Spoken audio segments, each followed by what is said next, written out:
One, wake up early, gonna rise with the sun. Step 2, get some food in you. Step 3, think real hard about what you wanna be. Step 4, everybody just do your thing. Wake up, today's gonna be a good day. Wake up, today's gonna be a good day. Wake up, today's gonna be a good day. Wake up, today's gonna be a good day. Wake up, today's gonna be a good day. Wake up, today's gonna be a good day.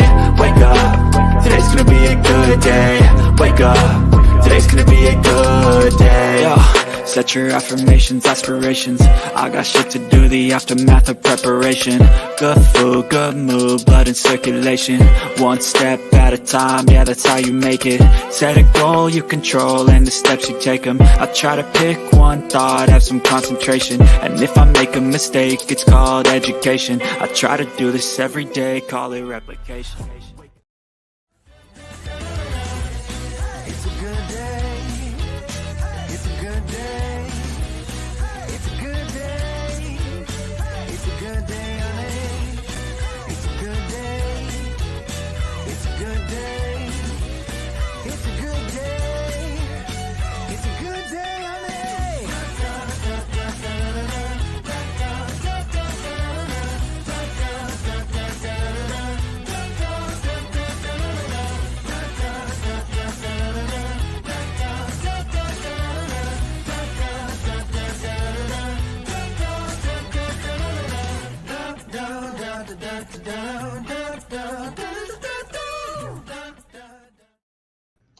Good morning, everybody. We made it, as Enzo would always say, to another Friday morning.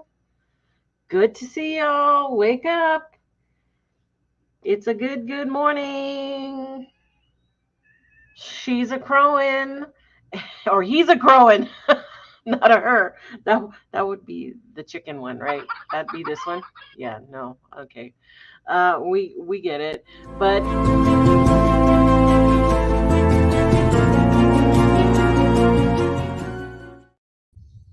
Good morning, Enzo. Good morning, everybody. Happy Friday. Happy Friday it is. It was kind of a long week for me, actually. Oh, So, yeah, it was kind of long. snuck a couple extra days in there. Yeah, and I didn't even get to really sleep in one day this week. Between the dog waking me up early and stuff I had to do, and I don't know. Yeah, I feel like I need to where I live in Wichita, we're on the weather pattern that random pop-up thunderstorms happen about 3 or 4 a.m. here. So nothing like getting the pants scared off of you when you wake up, just boom. Ah! Well, the one thing that this week I've been doing is that I've been having a hard time sleeping because I don't know, everything is annoying me lately. My husband snoring, the dog snoring in tandem with my husband. Oh my God, I'm done, right? And so this week I started using earplugs. And I have been sleeping. Just tuning everything out, But I hate doing that when, when you have kids, you need to hear what's going on. But now that they're older, I feel more comfortable that I can just drown them out, And if they need something, they can come get me. But, when you have younger kids, you can't do that. You can't just kind of zone away. You're always alert of what's going on. But so my kid is my dog now, but she'll jump on the bed and wake me up when she needs to go. But anyway, who do we got? We have about 8 people out there that decided to join us this morning. So good to see you. There's Danny. He's at the doctor's. Good morning. Hope everything's going good with you, Danny. Sandra Piper, Cindy, there's Jen, and Grass is here, Grasshopper. Joe Dryden, good to see you. I think that's it. Let me see. Did I say Sandra? I guess Uncle Bones decided to sleep in this morning. But it's good to see everybody here. And It is. Thanks for coming in. what else will we have a lot of stuff to talk about because something that has we could have had a whole show before the show. You realize that, right? We need to just not even show up or talk to each other for like 2 minutes right before the show. Yeah, your audio is good, my audio is good. Okay, go. Okay, go get your coffee, go do whatever. Because we start talking immediately, okay? And I'm like, wait, stop. Let's talk about this on air. Something that's going on right now. I don't know if you guys realize it, but there is a writer's strike going on in Hollywood. And now they are being joined by the actors. So there has been walkouts and even Disney against Disney and Sony and all kinds of stuff. But let me read a little bit of what I found here. That the Hollywood Actors Union approved a strike on Thursday for the first time in 43 years. Somebody's texting me. I always do that. Bringing the 134 billion American movie and television businesses to a halt over anger about pay and fears of tech-dominated future. Ooh, they're scared about the AI, people. Yep, amongst other things. And they're not 100% wrong. I mean, whenever any group goes on strike, oh, what are they striking for? Well, it's always about money and it's always about working fewer hours and stuff like that. Yeah. That's kind of the normal thing. However, the technology has reared its ugly head as of late, where, on the writer's side, it would actually be kind of easy, especially in years to come, for someone to, why bother hiring, somebody to come in and write this story when I can just have, Chat GPT do it for me. And it's honestly, if you've watched any movies over the last couple of years, it's just as good. And I would just assume they were already doing it. Some of those storylines have been so bad. Yeah. But the actors, they also have a pretty valid point for the big reason why the actors joined in this, a couple days ago with the writers, is their big argument is about their digital likeness that is used during a movie. The way that it's set up right now, like we'll just use like one of the Avenger movies, any of the Marvel movies. Most of those characters are CGI and stuff like that, and they digitize their face and their body and all that stuff, so that you can see, Spider-Man flipping around, and it looks like, Spider-Man flipping around. Well, there's nothing to say that several years from now, hey, we're going to make another Spider-Man movie, but we don't need to hire any actor. We've got the digital likeness of these guys already from this last movie, where we've got 3 Spider-Men that we can have flipping around now. And those actors won't see a dime of that because they're not actually acting in the film, and it's because it's such a new format for, their digital rights. It's not really laid out in any contracts or anything. So the movie theater, the movie production folks can just kind of do what they want. So they want stuff in print saying that really what it should be is like a per movie or TV show kind of a thing. It's like, okay, you can use it for this movie and that's it. Maybe, if that actor passes away or something, has an untimely death, and they want to do a special, scene or something like that, I think probably they'd be okay. In that case, it would, the monies would go to, the families or whatever. Yeah. But that's a special case. But for the most part, it should be a per movie kind of a thing. But that's one of the bigger reasons why they joined it too. Wow. Well, it's been going on, for a while, but it seems like now it's super intense. And I already feel that we have not been getting the quality pictures that we normally do or have. Okay. I mean, finding something good to go watch in the movies is way down. Okay. Now I think there is some, okay, of course. I mean, I loved Avatar, the 2, the water one. I liked it. Some people didn't like it because it's very drawn out. It's a long movie. It goes into a lot of detail about foreshadowing and stuff that's happened in the past. And I like that, because I'm a question for, well, why did they do that? Oh, that's why, they just foreshadowed it. I like that type of movie. But there's a lot of people who can't sit, through movies like that, especially 3-hour movies. That's another thing that they're looking at doing, is because the audience starts, the paying audience, us, the customers, we're tired of really dumb plots, no stories there that are worth watching and stuff like that. And you're seeing that at the theaters. Look at just a couple of weeks ago, what should have been a giant blockbuster, summer blockbuster movie, tentpole movie for the summer, the latest Indiana Jones film. Nobody's going to see it. I mean, there's some, independent, almost documentary style movies that are out that are blowing it away. Don't get me wrong. I'm sure it's a good movie, but it's just that Indiana Jones is so bad. And they Did you guys see that? What?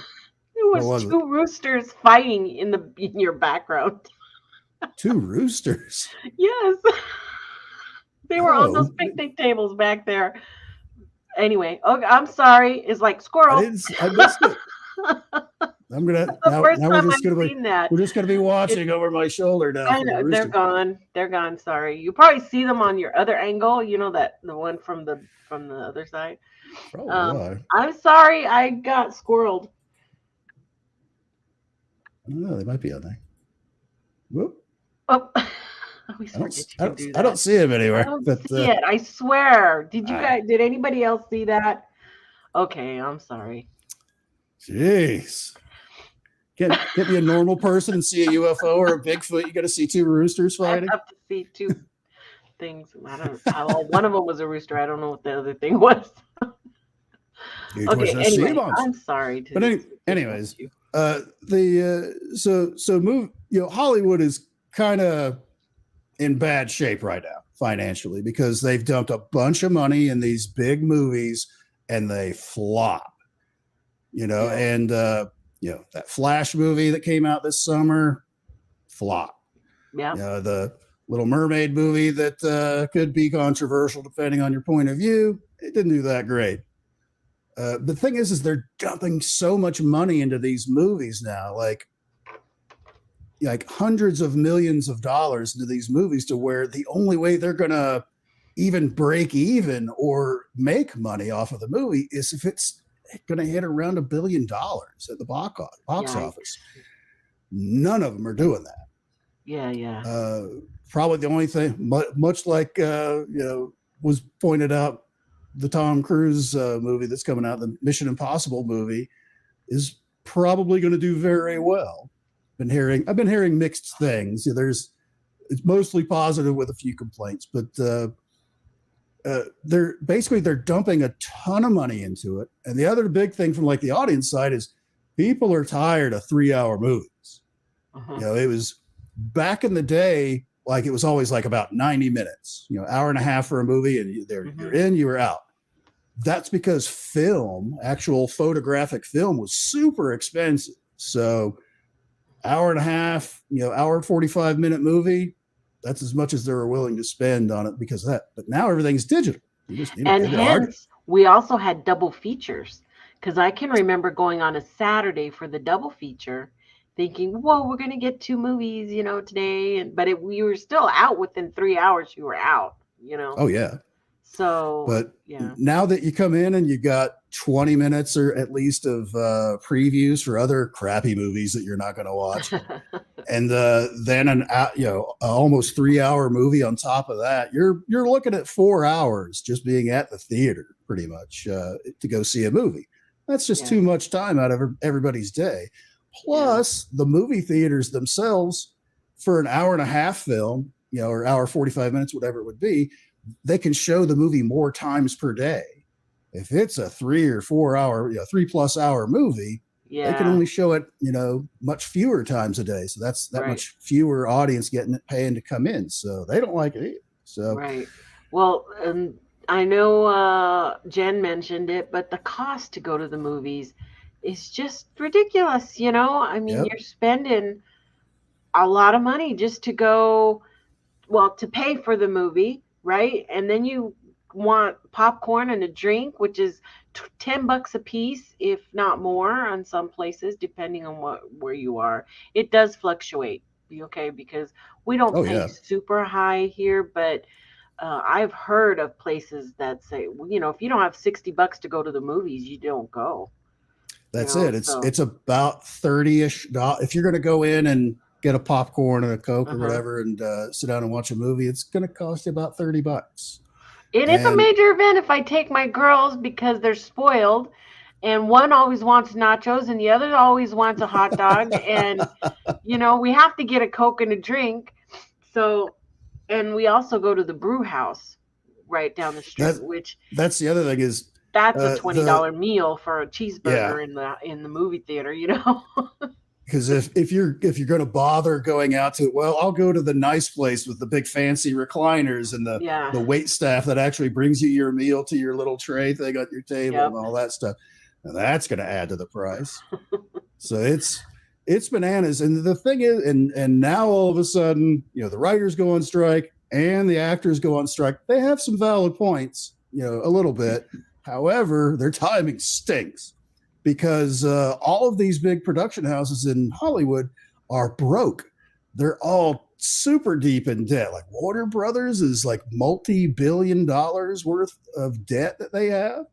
And because, you know, they're And cranking out kind of half at Disney's in really bad shape. yeah, Disney's in super bad shape too. So, Which, to be fair, some of that's of their own doing and all that. But, you know, with even their park attendance is down, which used to be the thing that always saved them. But they're trying to get sticking their nose into politics, and it's so polarizing. You're polarized half of your wow. audience, you know, half of your customer base. So a lot of people have just not been going. And plus, it's super expensive. But it's so crazy because economy's not in the best shape. Could be worse for sure, but it's still not, you know, the heyday times at all. Yeah. But it's you know, it's kind of tough. So I think what's going to happen is for this strike, because all the head CEOs of all these production companies, movie companies, are kind of okay with them striking because they're not.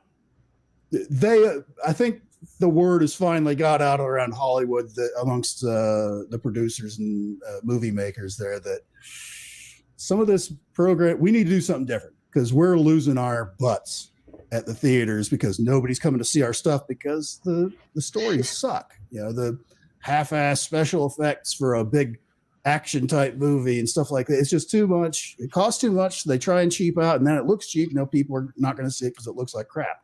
Yeah. You know, so they're not putting out this product, but they're just hemorrhaging money trying to do it right. And then they do like reshoots and stuff like that. Like that Flash movie. I didn't even see it. Yeah. And that's the thing is, but it cost them so much money because they had an actor in it that had problems and they didn't want to push it out to the thing because that thing's been done for like 5 years.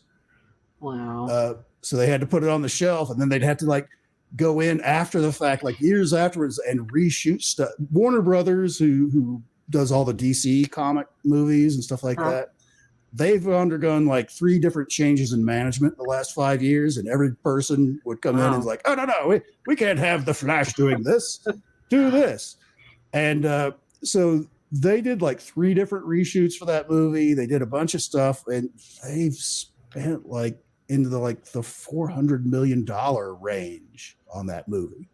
So the only way that, because the way that, like, say if you spent $200 million to make a big movie, yeah, for you to make because it's going to cost almost that same amount, and that's just the production cost of actors jumping around in front of a camera.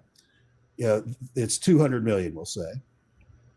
You've got special effects that have to come into it, which that's kind of rolled into the production cost and all that. So that's okay. But then you have to advertise it, where you get pop-up ads, you get promotional stuff at McDonald's or Burger King, Yeah. get your flash cup or whatever.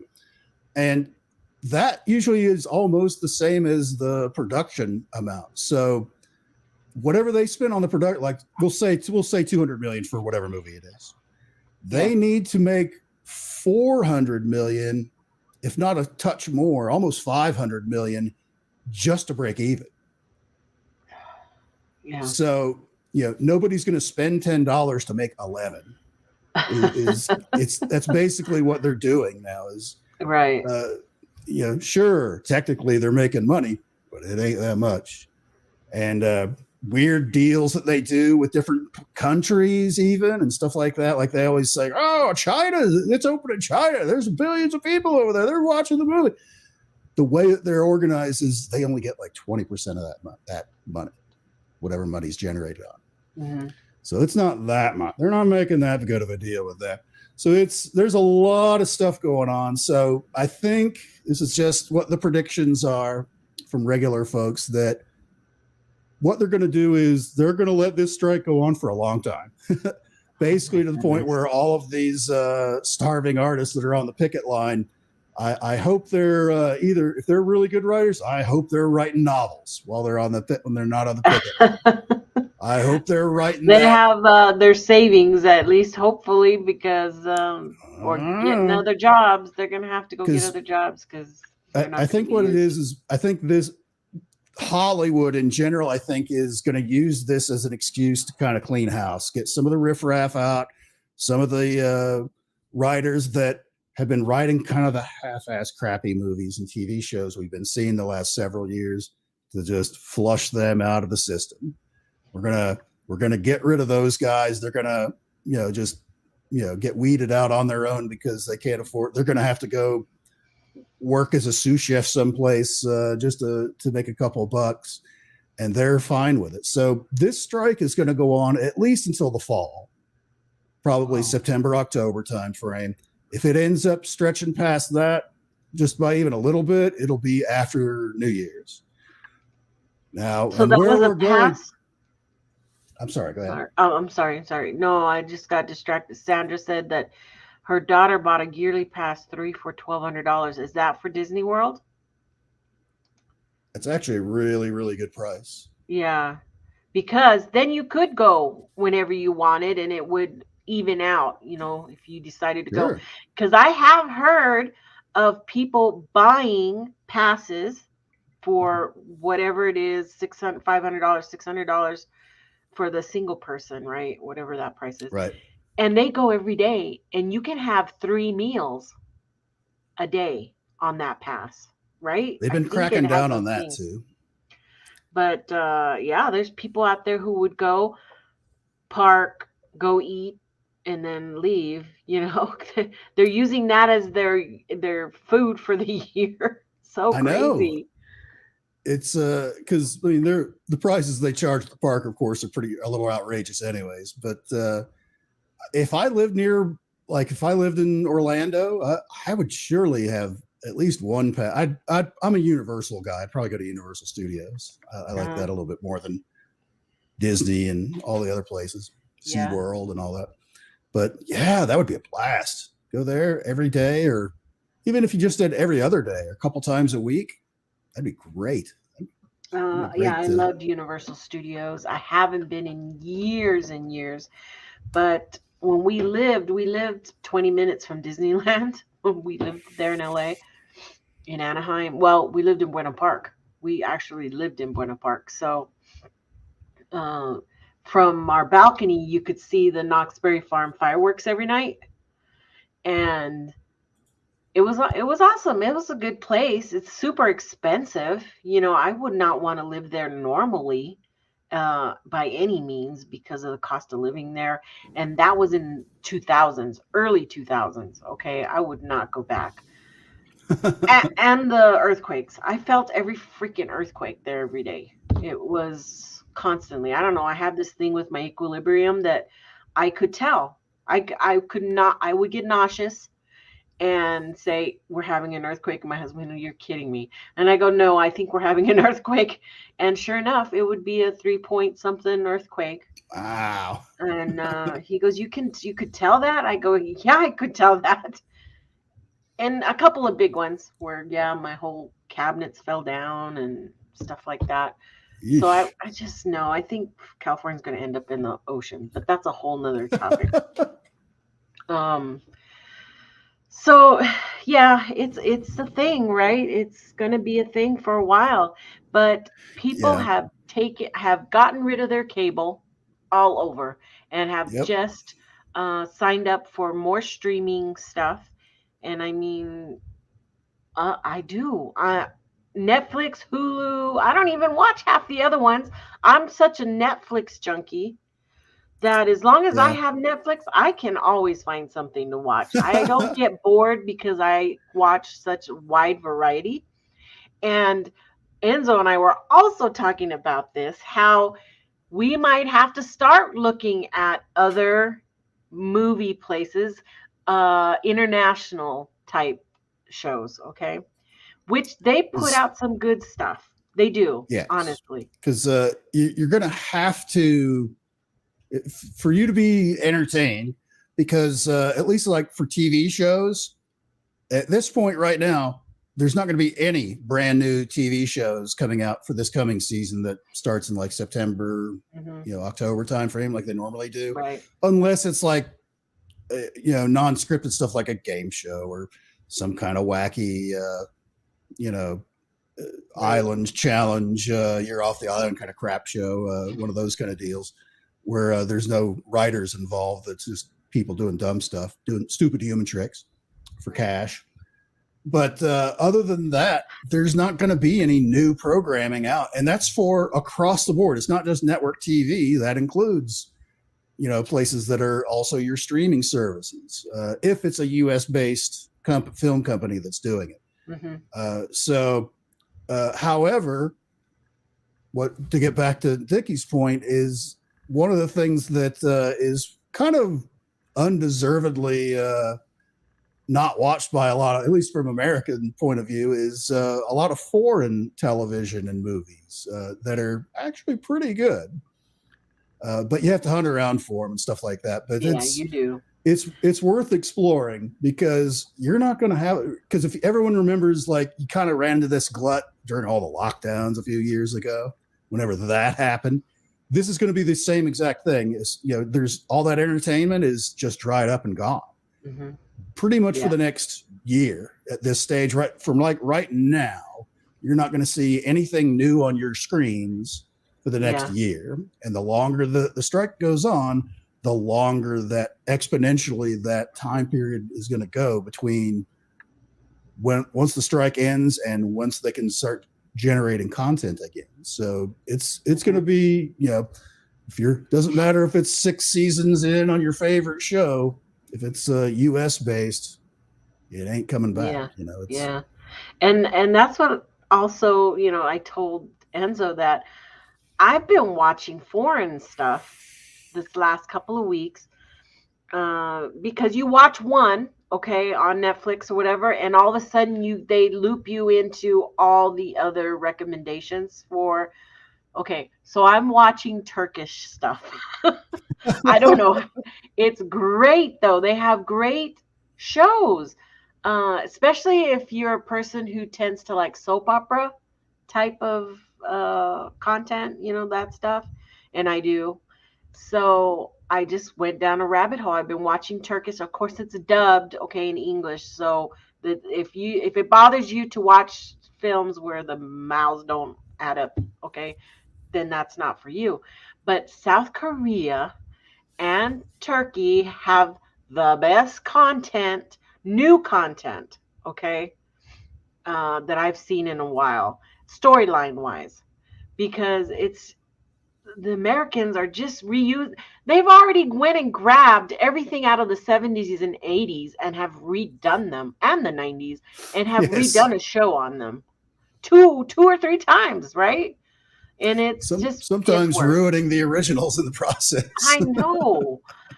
So don't be afraid to do that. I just finished a Turkish one called the Protector. The Protector. Now I can't remember if that was the name of it, but it was really good. It was a small series, 4 seasons, and it went pretty fast, but it was good storyline, you know.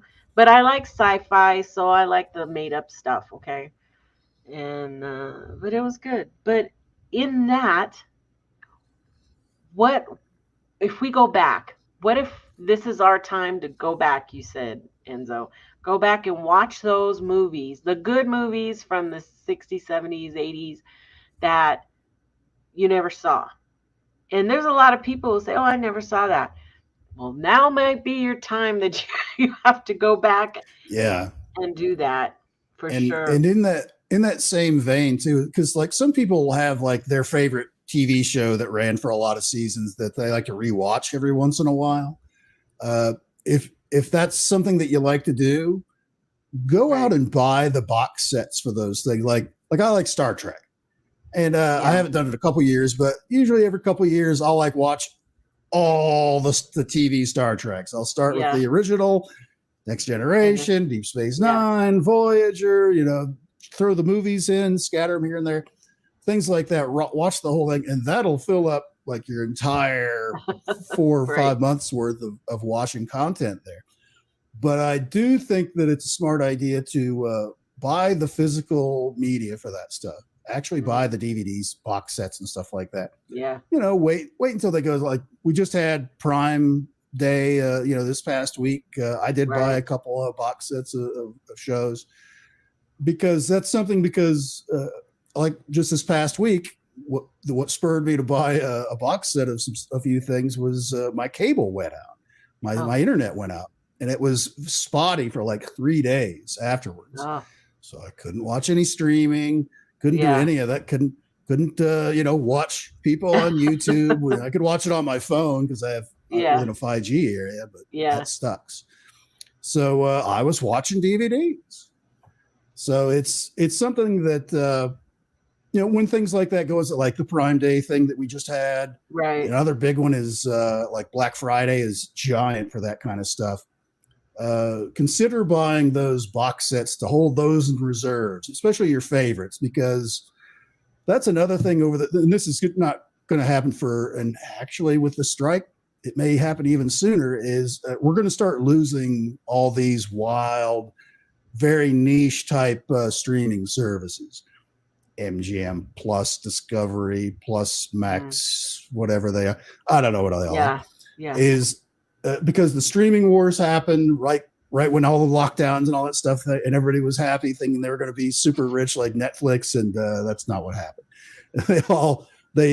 Because all of these companies, they would basically lease out to like Netflix some of their content, and you could watch you'd have Netflix and you could watch all of the Friends episodes and all of the things.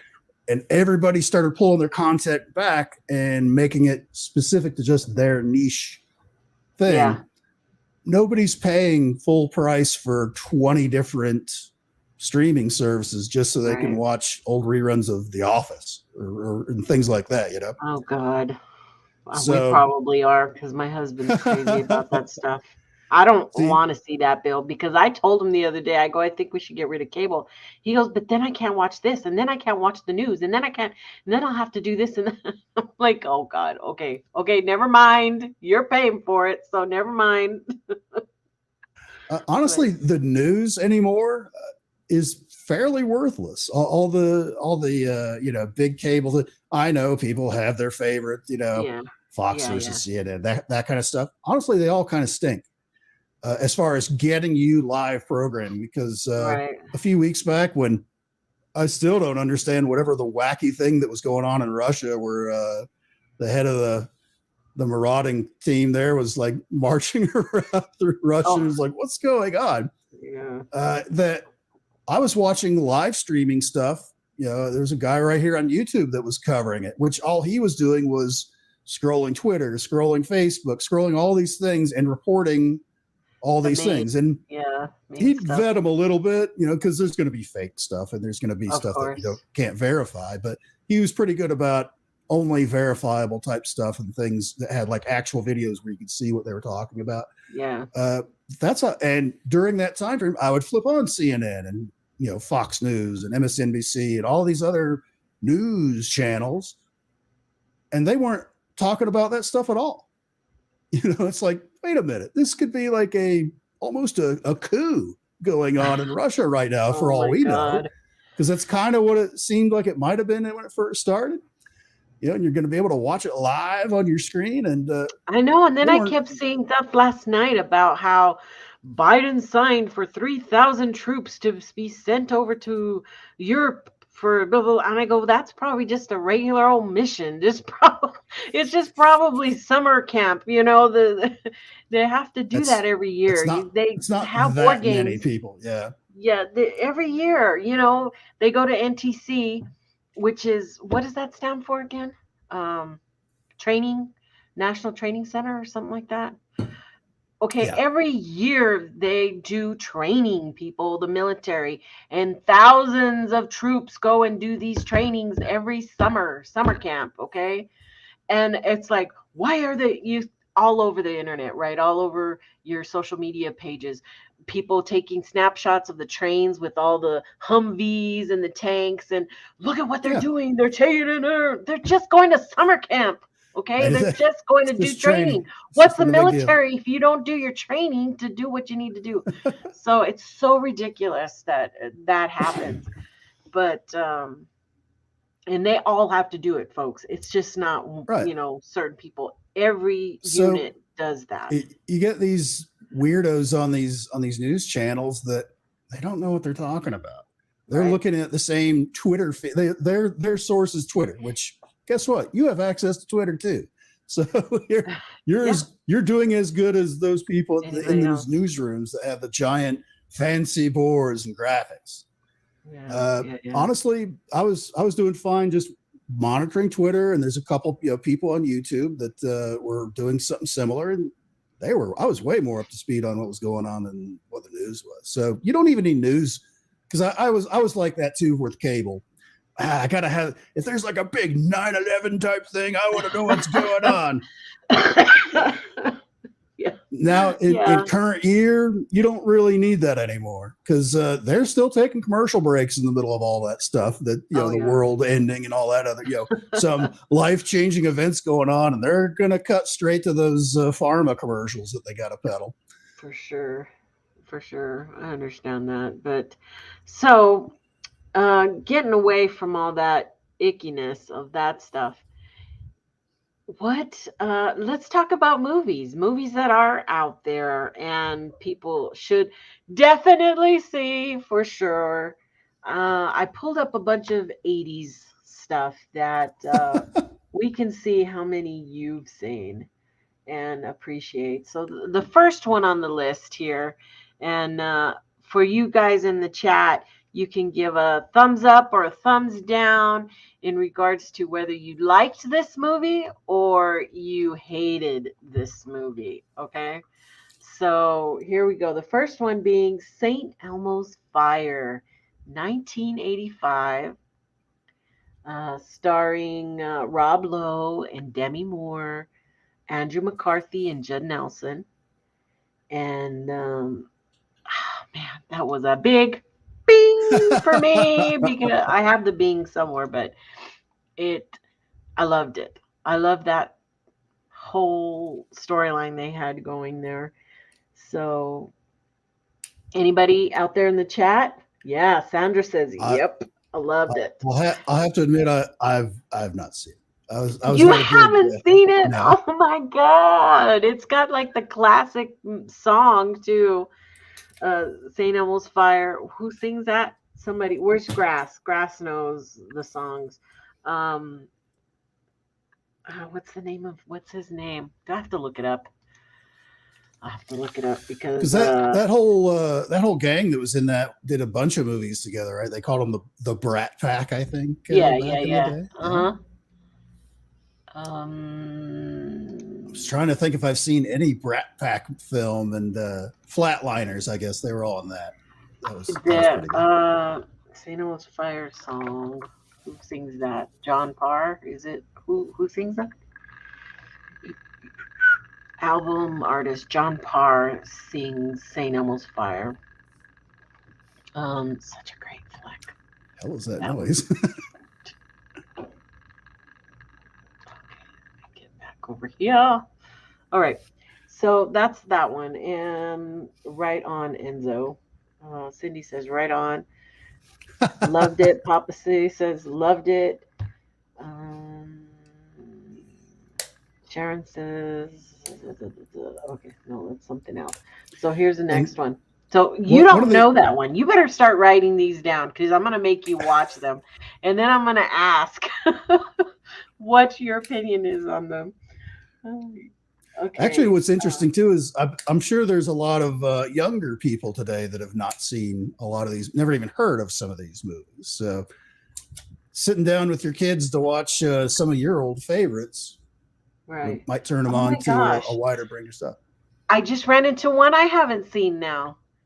Crush Groove, 1985. Crush? I have no idea what that even is. Crush Groove synopsis. It's starring Blair Underwood, Lisa Gay Hamilton, Richard Gant, Sheila E. So it's one of those music type.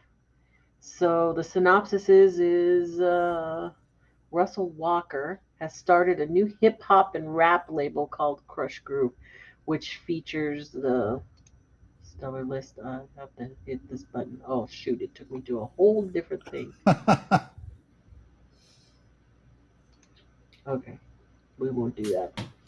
So I don't know. Anybody see Crush Groove? I have not. But it's not probably familiar because with of the that. content. Flashdance, 1983. Starring Jennifer Beals. I don't think I've seen it since about 1983. Michael Nouri, Cynthia Rhodes.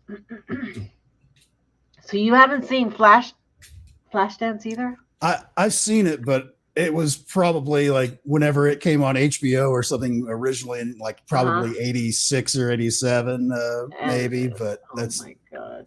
Thumbs that's down. a long Thumbs down. time. Is that? I don't know if they're talking about Crush Groove still. So the next one was Flashdance. So anybody? Flashdance, up or down? I had to rush out. Good. I mean, I liked it. And buy the cassette. At the time, it was a cassette of Flashdance of all of the songs because I loved it. I would play it over and over again. That's something you don't see nowadays is like hit songs coming out of movies, even like the musical stuff. Like, have you heard the Little Mermaid just came out this past summer? And have you heard any play from any of the songs that they were doing? No, I haven't actually. But I don't listen to radio like I used to. Okay. Back then, all we had was radio. Or we had our little mixtapes ready to go. So when our favorite song came on, you ran and you hit the play buttons. You know, you pushed the two buttons so you could record your hit list. Plus, for that thing, every movie had a big song in it that they played on MTV, and of course they looped stuff like crazy. You'd see that once every hour, or if not every half hour. I had a little box TV about that big. You know, one of those heavy little boxes. That I had MTV going on when it started. I remember the day it started, MTV started, and I just ran. It would just be low in the background in my room. I would be doing homework or whatever, but that was always, MTV was constantly on in my room. So, yep, the soundtracks. Had to buy those soundtracks. So, how about Footloose? This was Footloose is 1984, and that's still coming out. And then they did the remake with new people and stuff completely. And how did that do? No, I did not like the remake at all. That's the other thing that Hollywood is learning the hard way is remakes and especially Disney is like redoing all of their old animated content with. Yeah, They say it's live action, but it's still just CGI. But right. it's that it's not as good as the original stuff. We like the No. original stuff. Video killed the radio star. The Bungles. Come on, Grass. Make it harder. For sure. Yeah, I remember the first song that came out of there. I want my MTV. Do you remember that? Oh yeah, those high tech CGI plumber guys moving in the That video. was really Max Headroom and all that stuff. Yeah, that was really crazy. But and for exciting. back then, it's like, wow, that's kind of cool. Yeah, how did they do that? For sure. Okay, here's a good one. 1985, Weird Science. Weird Science is a good one. That was one of the first. That was one of the first movies I rented for my. It was just after I joined the Air Force, and my very first credit card, I went and bought a Zenith brand VHS VCR, the VX, and you could rent movies there too. And I rented Weird Science, and what's the one with Val Kilmer where he was the Real Genius. Real Genius, yeah. Yep, those are good. That's definitely, I love those ones. Okay, this one starred Kelly LeBrock and Anthony Michael Hall, Ian Mitchell Smith, Bill Paxton. Yep. So it was great. I liked that movie. It was so funny. Didn't they make a TV show out of that? Like, try to make a TV show out of that a few years later? That does sound familiar, but I didn't ever see it. So yeah, I remember talking about it, but I never saw it. Let's see what's next. Short Circuit. That was one. That Johnny Five is alive. Yeah, Ali Sheedy, Steve Gutenberg. That was great, and the little robot dude. Military robot. A computer that became self-aware, artificial intelligence that Johnny Five is alive. They could probably redo that one and update it, and it would be like probably good because what we know we have now. Oh yeah. Of course. I just saw another movie about space stuff, and that's one of those few movies where the sequel was actually kind of. I remember Short Circuit 2. I feel was pretty good. Where and I don't remember that one. I remember the scene where he gets beat up, where these thugs come up with pipes and just beat the crap out of him, and he's all damaged. He can't talk, and he gets the one kind of like weird guy that was sort of his friend to help him out. This is the part you couldn't do today because he's like, how am I supposed to fix you? I don't know how to do any of that stuff. And Johnny Five like points up at they're right behind a Radio Shack. So they were able to go into the Radio Shack and put them back together. Oh man. Lady Hawk, 1985. I remember Lady Hawk. Is that Rutger Matthew Hauer? Broderick and Rutger Hauer. Yep. Michelle Pfeiffer. That was a whole Dungeons and Dragons and your type of deal. Swords and sorcery fantasy type film. Right. Oops, I can't even see the chat over here. Enzo, background makes me want to walk slowly into the ocean. It is nice, isn't it? It is. Okay, so we've got Lady Hawk. That was good. I liked it. Walk right out there. This looks like the beginning of Gilligan's Island. That's what this looks like. This was also the beginning of the Friday the 13th saga. That, of course, the who was in the first Friday the 13th? Well, there were a bunch of actors I didn't know. Betsy Palmer, Adrian King, Harry Crosby, Laurie Bartram. Let's see, and it was Freddie that had what's his face? Oh, The guy that was in the what's his court thing. What's his name? Can't think of it. I can't remember his name yet. I can't think of his name right now. And he's all over the place too, you know. But anyway, that was a big time for horror. Good horror, you know. Elm Street. Nightmare. Robert Englund. Yeah, Robert Englund and who is one of the leads? What can I not? The girl was like Heather Hagenkamp or something like that. And yes, Logging Camp. Johnny Depp is who I was thinking of. It's Johnny Depp. Johnny Depp was in that? Yeah, that was one of his first. Yeah. So I didn't know that at all. So that was that's what I was thinking of. Didn't the Footloose goof get killed in the first Friday the 13th? The Footloose goof? I don't know. Maybe. Who knows? And Jen says Freddy was a pedo. That's why something. Yeah. That was something that I heard. You mean for real? In real life, Jen? Or the movie? I don't know about that.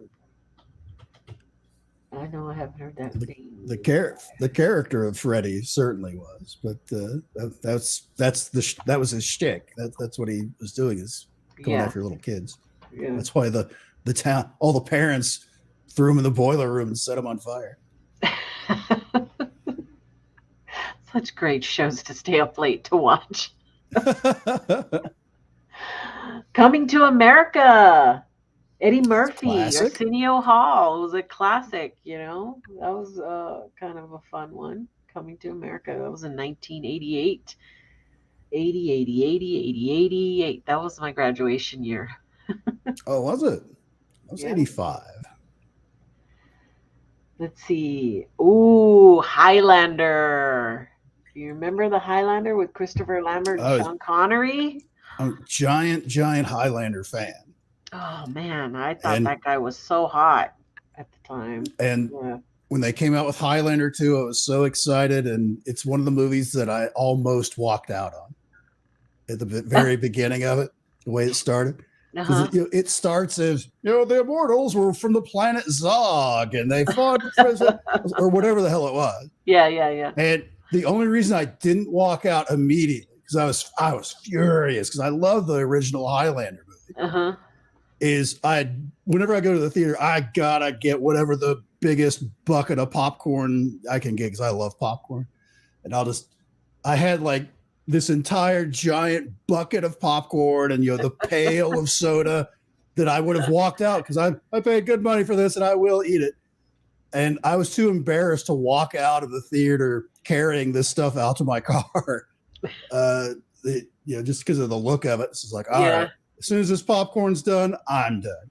But of course, by the time it's such a big thing that the movie was almost over by the time I got finished. I was like, I might as well stay at this point. But I was furious. But the original, great show. And again, great music. You had Queen doing the soundtrack on it. It was it? Oh my goodness. I didn't even think about that. Wow. That's cool. Great movie, great soundtrack, great experience all the way around. Some great sword fighting scenes in there. It was top of my list. I have like the 4K director's cut, all that stuff that I bought. I think it came out last year, the big 4K one. But yeah, that's a good one. I like that one a lot. Okay, here's one I haven't seen: The Toxic Avenger. Oh, 1984, starring Andre Miranda, Mitch Cohen, Mark Torgy, and Jennifer Pritchard. Yeah, the Toxic Avenger was is made by Trauma Films, and it's a very cheaply done horror type movie where the nerdy kid gets covered up with toxic waste. He lives in New Jersey, of course, and he is transformed into this, very disfigured, Hulk of a type of character. Just this big brutish type thing. Who's got like the nerdy kid brain kind of an idea. So he's going around beating up on people. Yeah, the synopsis says a 98-pound nerd, Mark Torgel, from New Jersey lands in a vat of toxic waste and becomes a benevolent monster. Never saw it. I don't It's actually a whole series of movies with Toxic Avengers. There were sequels. But it was super cheaply made to the point where it was kind of funny. And there was a lot of jokey type stuff and like way over the top graphic horror type, very graphic violence. It was way over the top. Snapping people's arms off and then beating them with it and stuff like that. Oh man. Okay. Oh, Purple Rain. I did see Purple Rain, and I do love Friends, or did love Friends. I still do, and it was good. Yes, Danny Staten, Attack of the Killer Tomatoes, is in the same vein. That one was much more tongue in cheek, where it's like we're making a crazy ass horror movie, and it's going to have these giant tomatoes that just kill people for no reason. And those things pop up every once in a while, where just somebody gets this crazy idea. And God, what was the one? It came out a few years ago. It was called like Rubber or something like that, where it was basically a sentient tire that would just roll around and explode people. Oh my God. Yeah, I don't tend to watch those at all. Sometimes those are fun just because it's so off the wall ridiculous that it's funny. Yeah. Okay, here's the next one. The Land Before Time, 1988. This is animation. It's a cartoon, It had the Littlefoot. Remember Littlefoot? I always thought it was so sad. I watched it once and I never watched it again. So we're gonna move on. I don't want to talk about it. It's kind of hard to watch a dinosaur show. You kind of know how it turns out. So. Yeah. Do you remember the Dinosaurs TV show where they had the puppets that were all? Oh yeah, the little baby that was always. Yeah, everybody freaked out over the I'm the baby thing. Did you see how that show ended? I didn't watch it, but I heard about it. How did that show end? Why does my camera keep going in and out? It ended with the planet getting hit by a giant meteorite and everything started freezing over because they didn't live, I guess, where the meteor hit, so they weren't caught in the immediate blast. But it creates like a nuclear winter kind of effect, which did happen on the Earth, where it throws so much debris up in the air that heavy clouds cover the Earth so the sun can't get through, so everything below starts freezing. So they all froze to death. It's like, I thought this was a comedy. How is that funny? I did not. I would only catch it every now and then, so it wasn't something that I watched every week. Yeah, TV shows for like the latter half of the 80s and all the 90s. I was always TUI all the time, so I'd never see it. Movies, you could get shown at the movie theater wherever you're at usually. Yeah. So that I would kind of be okay caught up on, but I have this giant like social gap in my television cycle that I just don't know about shows like was it, Buffy the Vampire Slayer and Angel and shows like that. It's like, I don't know. No, never saw it. I watched that 96? Sorry, I was busy. It went on for a while too, that Buffy thing. But next, Spaceballs. That was fun. 1987 Spaceballs. Mel Brooks, John Candy, Rick Moranis, Bill Pullman was in that. Bill Pullman was in there. It's hard to go wrong with Mel, but Mel is everything he puts out is great. Buffy was hot. Buffy was hot. Grasshopper says Buffy was hot. But you know, when you watch Mel Brooks, you know what kind of comedy you're getting, you know, that slapstick stuff. I wasn't huge into that, but I did watch Spaceballs, and you know, it was entertaining, but it wasn't really my cup of tea. I bought I think it was 2 years ago. I bought I can't remember whatever studio has put out all of his movies. I don't remember if it was Universal or Warner Brothers or whoever it is. They put out like a Mel Brooks compendium kind of thing where it had like a dozen of his best of his movies all in one big like fancy packaging kind of thing with little booklets for each movie and stuff like that. It's got all of his Blazing Saddles, Young Frankenstein, you know, all of his great movies in there. It's a great set. Joe says, I can't breathe in this thing. Oh gosh.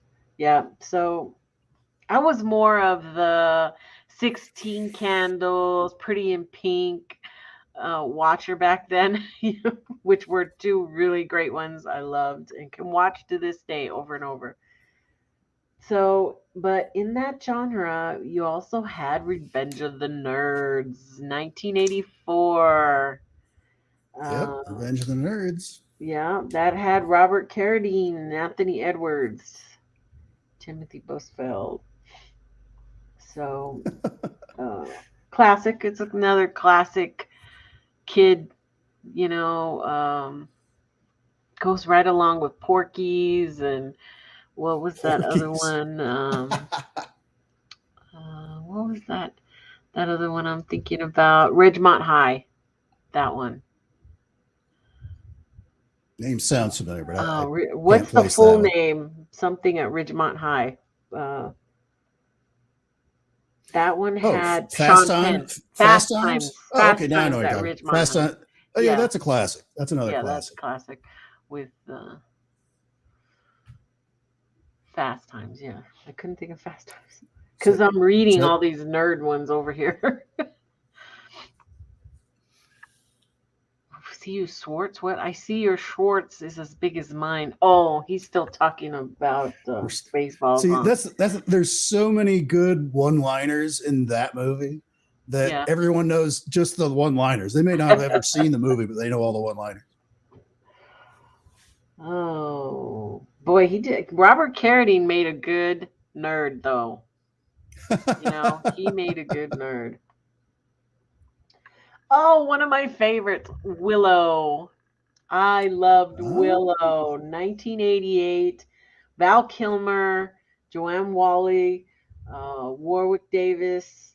It was a Ron Howard show. Yep, they just came out with the new Willow. And how did you watch that one? What did you think of that? I don't think I've seen it. I don't think I've seen it yet. Did I? If you're a big fan of the original, you may want to skip. Skip. You may want to skip that. For I'm all a the same huge reasons. Fan of the first one. Yeah. For all the same reasons that we've said movies kind of suck at the beginning part of the show. Right. That's why you may not want to check it out. It's not so good. Yeah. But yeah, I loved that for sure. It makes me sad where Val Kilmer is right now. How he is, you know? Yeah. That was one of those things where just all of a sudden it's like, hey, I haven't seen Val Kilmer in a movie in a while. What's up with him? It's like, oh, he's in very bad shape. What? When did this happen? Yeah, once he got that throat cancer and all that stuff, his voice changed. I think he almost died. My opinion is I think he came back from almost dying. So we're lucky that he's even still alive. But look at him, even in the new Top Gun. You know, you can just see the difference between how he looks and how Tom Cruise looks.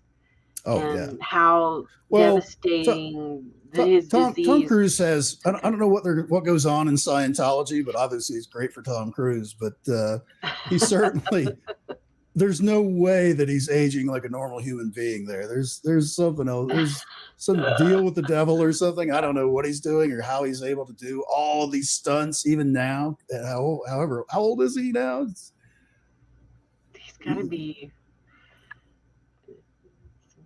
I don't know, almost 60 something, 67. How old is he? Look at her. 61 years old. Yeah, Tom Cruise is 61 now. I'm 55, and I'm too lazy to like go out and check my mail. And Tom Cruise is like bolting himself to the outside of airplanes and filming it, and learning how to fly F-18s and things. It's like, wow. I don't know. I can't fix my camera. Let me turn it up.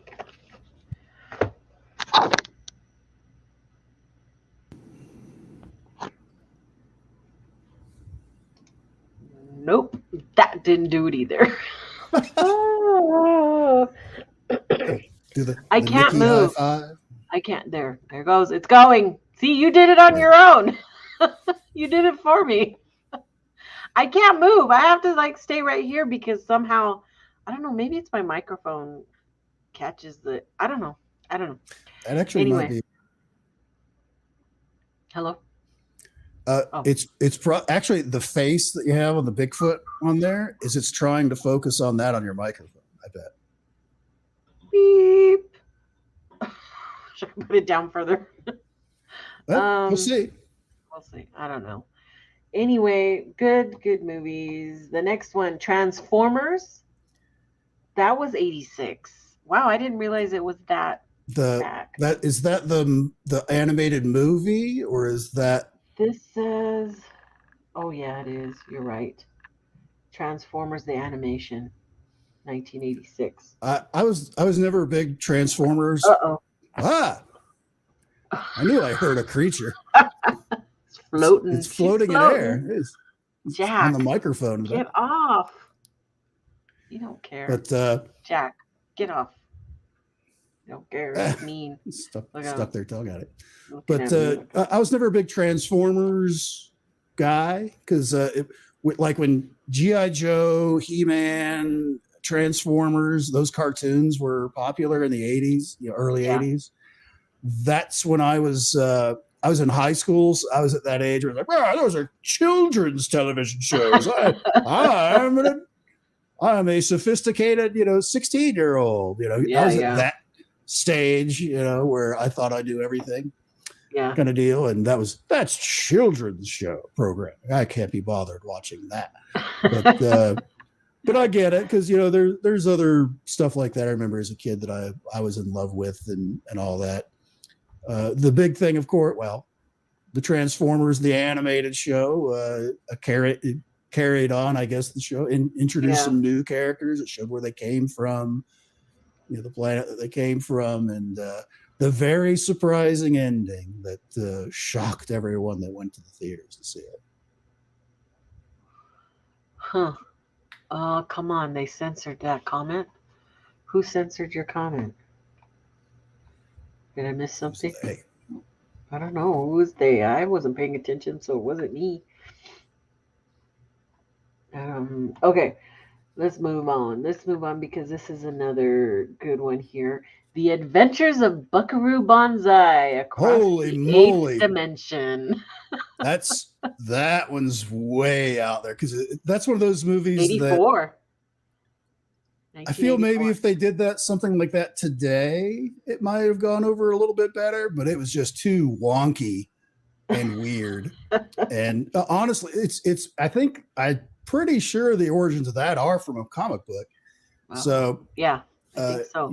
Or at least a graphic novel of some type. It may not have been a whole blown series, but because it's very strange, all the characters in there. And if you think about it in that context, it's like, that is kind of comic booky. Yeah, I get it. Yeah. So that starred Peter Weller and John Lithgow, and Jeff Goldblum was in that too. Yep.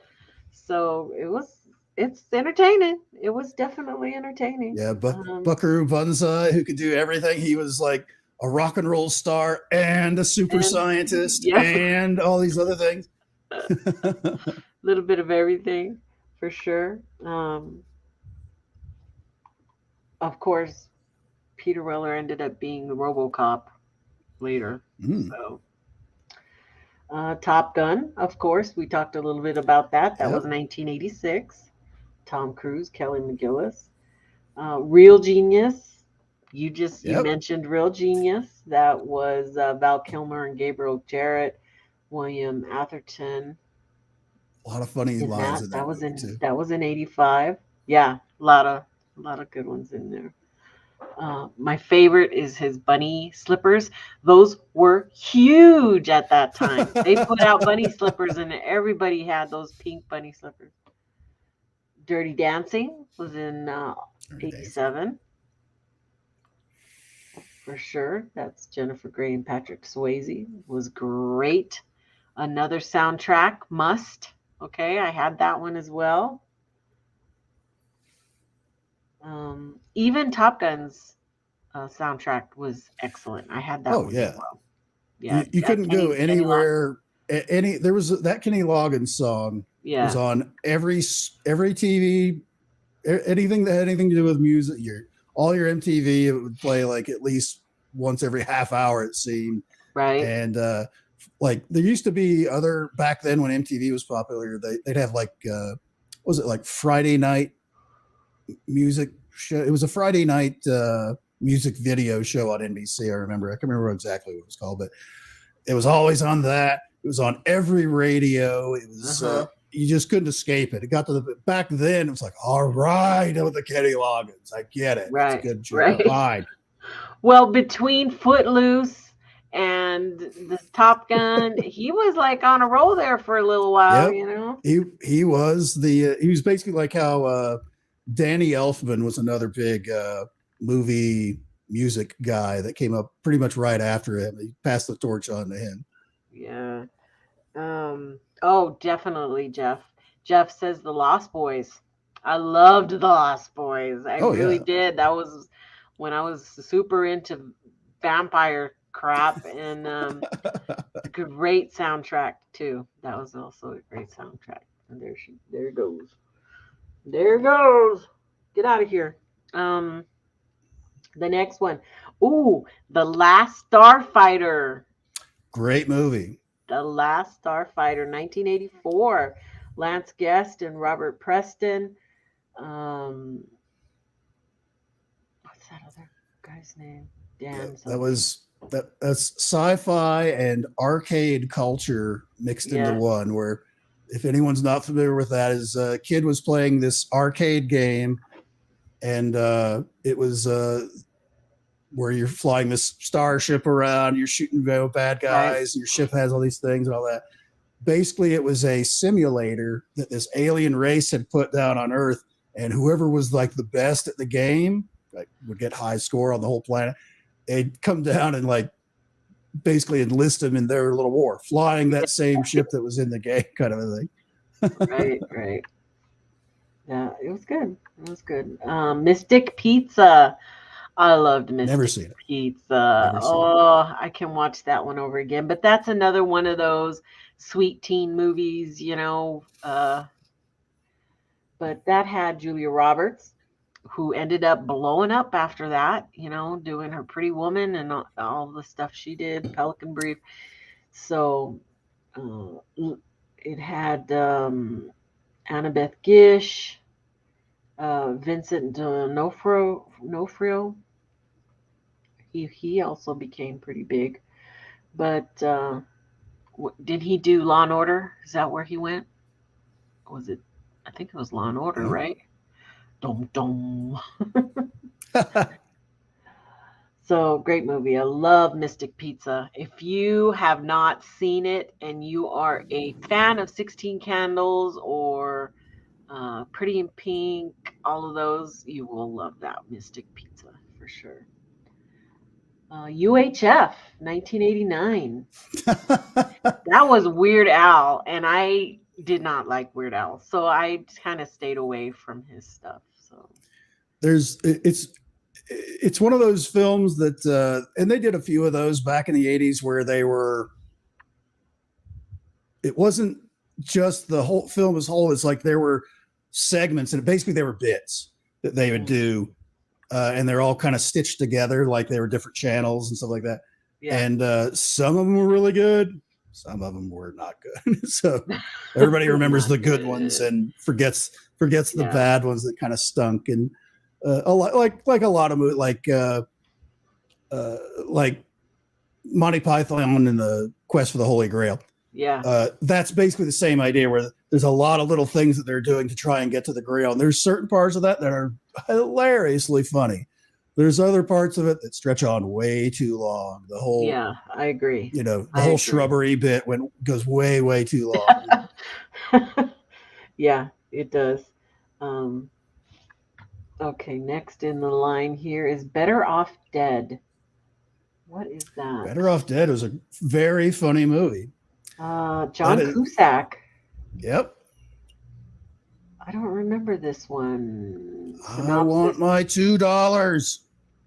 Is a teen with a peculiar family and a bizarre fixation with his girlfriend. I only remember John Cusack in that movie where he lifts up the radio and it's playing that song. This is I think this was right before that, I think. But it's one of those John Hughes type movies where it's there's a lot of funny, weird little universe that he lives in, and like he's always trying to duck the newspaper kid who wants $2. He needs to pay him two more dollars, and it's the point where that movie? Yes, that's Better Off Dead. Okay. Oh, okay. I want my $2, where the paper boy is basically like a psycho killer that's always chasing. I want my $2. Falling down mountains and stuff on his bicycle. Oh, I didn't know that's what that one was. Okay. Adventures in Babysitting. That's Elizabeth Shue. Yeah, I've seen parts of that, not the whole thing. That was fun. That was a fun movie. The babysitter dies and they just kind of like, what did they do with the body? I don't know what they did with the body. Now I can't remember. Did they put it in a freezer? I don't know. Never seen it. But fun. That was a fun one. That's 1987. Caddyshack. That's 1980. That is the quintessential 80s type movie. Yeah. Chevy Chase, Roger Dangerfield, Bill Murray, Ted Knight. Huge cast. Crazy story and line. Not even that great of a storyline to me. It's just, based on the whole golf course and that whole thing. I don't remember if it was the beginning of it, but it was certainly early where Rodney Dangerfield had a string of movies that he did where he was basically playing the same character, kind of like the super rich goofball that didn't give a crap about anybody else and was just acting wacky and goofy and stuff. Yeah, but it's the one movie that you totally remember the whole little shimmy from that little gopher he's chasing around. Yeah. Right? You always will remember that part. I guess my parents used to live in Davie, Florida, which is a suburb of Fort Lauderdale. And they were next to a golf course where I guess they did some of the filming for that. Oh, wow. Back in the day. Next is Baby Boom, 1987. Diane Keaton, Harold Ramis, Sam Shepard. That's where the New York City businesswoman who was married to her job, but ended up having to take care of her baby. Bill and Ted's Excellent Adventure, 1989. Keanu Reeves and Alex Winter. Even George Carlin was in that. I forgot his name of his character. Can't speak for the other movies after that, but the first one was very fun. The first one was good. The first one was good, but I'm a huge Keanu Reeves fan, and although he's made many bad movies, like Bad Batch, oh my God, his character in Bad Batch is the worst I've ever seen him portray. And I Boy. generally like Keanu Reeves, but yeah, that one is the Well, worst movie ever. It just got released onto Netflix too. So if you want to see a really bad movie, Bad Batch. Did you see I think it's the Lake House? Oh, I love the Lake House. Yeah.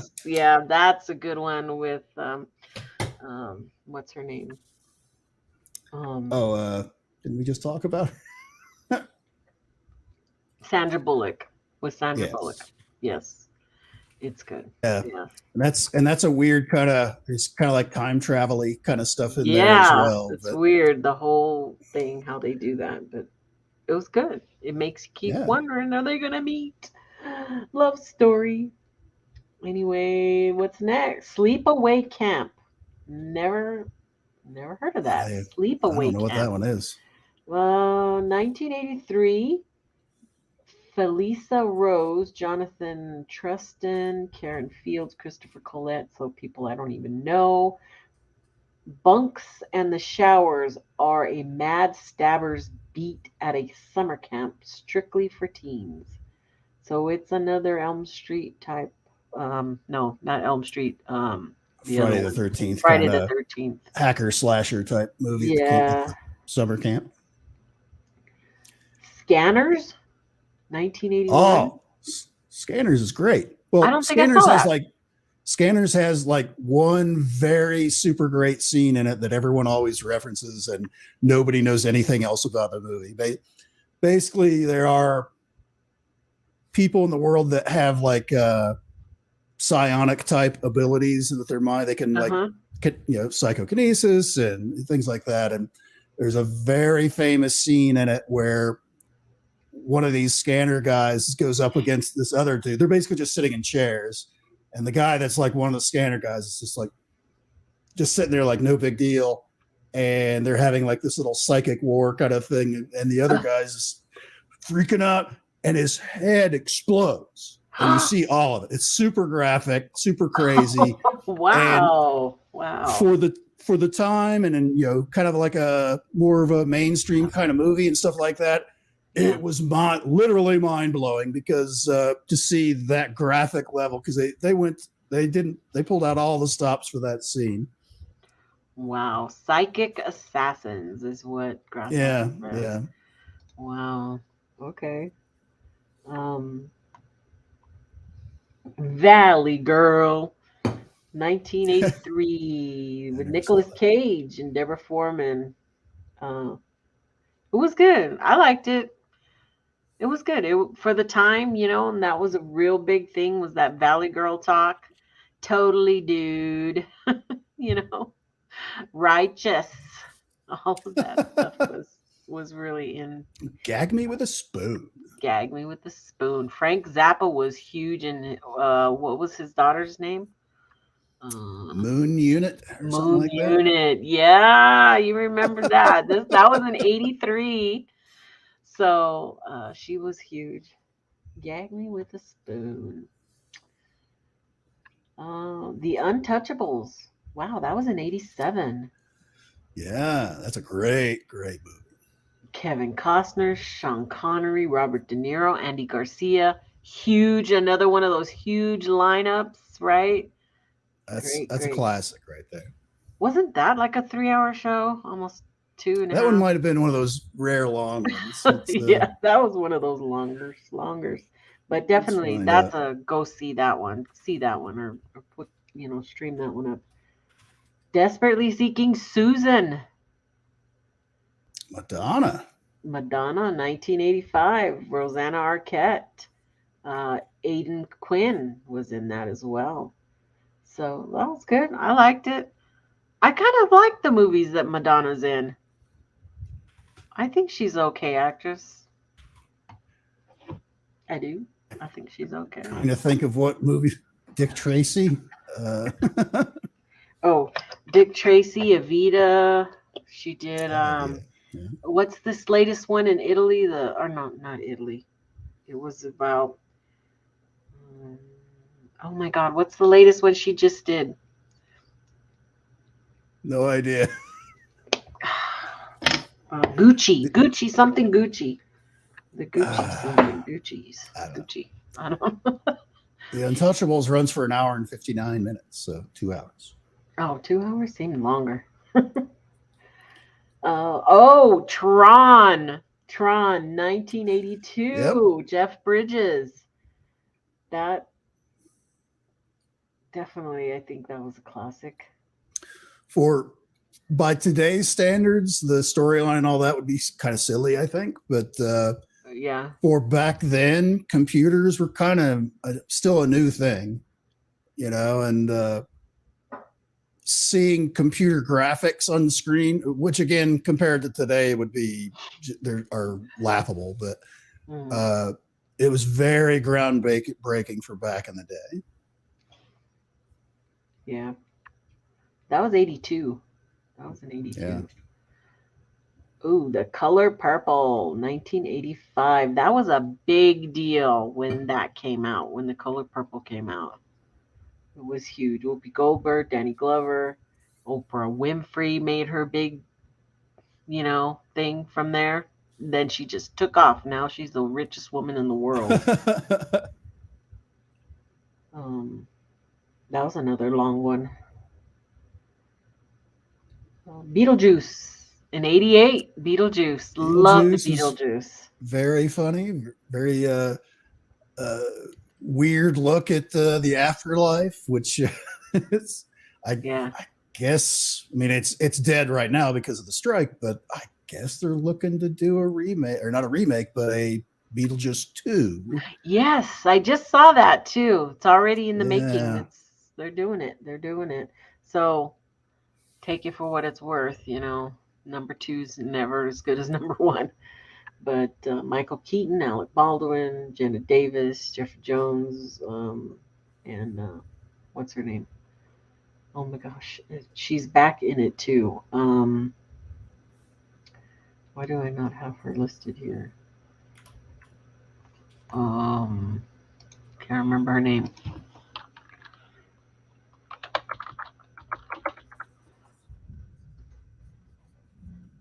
Winona Ryder. Goodness gracious, I couldn't think of. It's pretty sad. I was just pulling up IMDb of a movie about the same time you did, and she's not even listed on like the cover thing. You have to scroll down to see who's. She's like, and she's one of that high. She would be one of my main people. So anyway, okay, let me go back over here. Beverly Hills Cop, 1984. That's another great movie. Banana in my tailpipe. The banana in the tailpipe. Banana in the tailpipe. Yep. Eddie Murphy, Judge Reinhold, John Ashton. That was another goodie. There's The Lost Boys, 1987. We talked about that with Jason Patrick, Corey Haim, Diane Wiest. I loved her. Is she still around? I don't know. She's got to be not, right? I don't know. Probably in her 80s. I know. Eddie Murphy, Delirious. That's when he put out that comedy album. Yeah. Comedy show where he's wearing his red leather outfit. Wall Street, 1987. That's an Oliver Stone. Yeah. Michael Douglas, Charlie Sheen, Martin Sheen. It was the big famous scene was that he was so rich he had one of those fancy wireless cellular telephones on the beach that was like a cinder block next to his head and probably engulfing his entire skull with an immense amount of radiation. But it was just one of those things that are like, oh, that's the kind of technology rich people have. Look. Winona wasn't in What's Eating Gilbert Grape. That wasn't Winona. In What's Eating Gilbert Grape was the Cape Fear girl. What's her name? I don't know. Never seen either one of those. What? It was shoot, it's not even good. You have to go down on her too. Juliette Lewis. That was Juliette Lewis. Juliette Lewis. Yeah. Oops. I always thought she looks weird. Juliette Lewis, her lips and Yeah, there is something odd about her the way her face is laid out. Yeah. Yeah. Goonies is good too. I love the Goonies. A plus. Working Girl, Melanie Griffith. That's an 88. Harrison Ford, Sigourney Weaver. Another goody there. That's also kind of chick flicky a little bit. So, which the guys on the chat are all saying no chick flicks. Okay, here's one not chick flick. Stripes, 1981. Bill Murray. Yep. That's Harold great. Ramis, Warren something. Bill Murray. There's another one of those. Well, John Candy's in there. John Candy, that's the other one I was thinking of. Yeah. Yeah. Yeah, that's another one of those really funny like movies where, sure it's a Bill Murray vehicle and all that, but it's not as Bill Murray centric as some of the other Bill Murray movies that are out there. Yeah, that's why I liked it because it was a little bit. But so many funny lines in it too. Boot chugga boot chugga. Yeah, where they're all having their private moment in boot camp. And yeah. One crazy guy's like, if you touch my stuff, I'll kill you. He's like, lighten up, Francis. Just a lot of good one-liners out of that. That's the fact check. There's so many in there. That's what Robert just says too. Yeah, great liners. Flight of the Navigator, 1986. Joey Kramer, Veronica Cartwright. About that was a Disney. I was about to say that was 12-year-old boy for the time, one of the rare live action Disney movies that they put out around that time frame. Right. Kind of came and went though. I don't think it was like. Was it huge? I don't think it was like that was one of those movies that it didn't do that great at the box office, but it was huge for video cassette rentals. Kids loved it. Okay. For the video rental demo. Yeah. Mystery Train. Mystery Train, 1989, starring Masatoshi Nagase, Nicolette Braschi, Joe Strummer. What is this? A seedy hotel in Memphis, Tennessee provides the backdrop for 3 separate tales featuring everything from obsessed Japanese couple to... Oh, no, that's just... I don't know how that got in there. I have no idea what that is. I don't either. Let's move on. Labyrinth. 1986. Jim Henson directed this. David Bowie, Jennifer Connelly. Weird, fantastical, some of those. That's one of those movies where it just really shows the just imagination and dark side of the imagination for the Jim Henson Company and some of their creations. Right. It's just fantastically weird. And somebody mentioned the Dark Crystal earlier and loved the Dark Crystal. Yeah. Skexy. Pretty much the same vein, that whole thing. So it's very similar. Dead Poet Society. That was in 89. Robin Williams, Ethan Hawke, Master, my master. Is that what he said? Captain, my captain. Captain, oh, Yeah, captain. there you go. Captain, my There you captain. Yeah. I'm master. Oh, man. Your We're at an hour your and a half. cat your cat purring. It sounds like you have the predator somewhere in your home. It's Yeah, he's right there. I assume that's what that sound is. I don't know.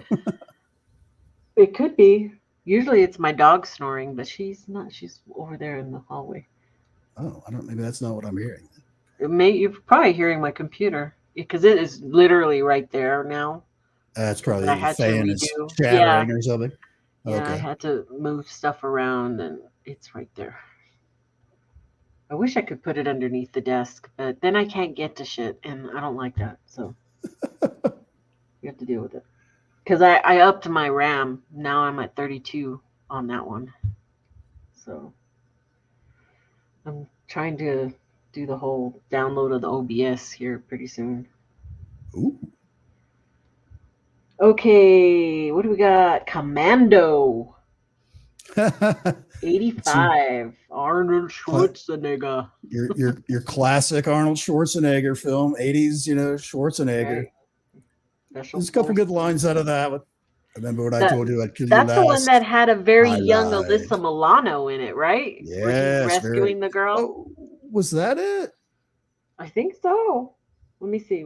Synopsis: Retired Special Forces John Matrix lives with daughter Jenny, Alyssa Milano, in isolation, but his privacy is. And then I have to click it, and I don't want to click it. So, so yeah, it's that one with Melissa. Alyssa, not Melissa. Yeah. Ooh, Field of Something about Dreams it. was in '89 too. Wow, is it really that old? I didn't realize it was that old. Kevin Costner, James Earl Jones. Yeah. 89 If you was when build Field it, of they Dreams. will come. Yep. Oh, wasn't it also the guy from? Oh shit! What's that gangster movie? Goodfellas. The guy who's on Goodfellas, isn't he one of the guys who walks out of the field? Oh yeah. I have It was so Ray many. Liotta. Yeah, Ray Ray Liotta Liotta. was like Yeah, Shoeless Joe or something like that. something like that. Yeah. Shoeless Joe Jackson. I'm shocked that I knew that much of it. And he recently passed too in the last Yep. year or so. It was a shocker because they thought he was super healthy, and then he still had a heart attack. The Naked Gun, 1988. Naked Leslie Gun. Nielsen.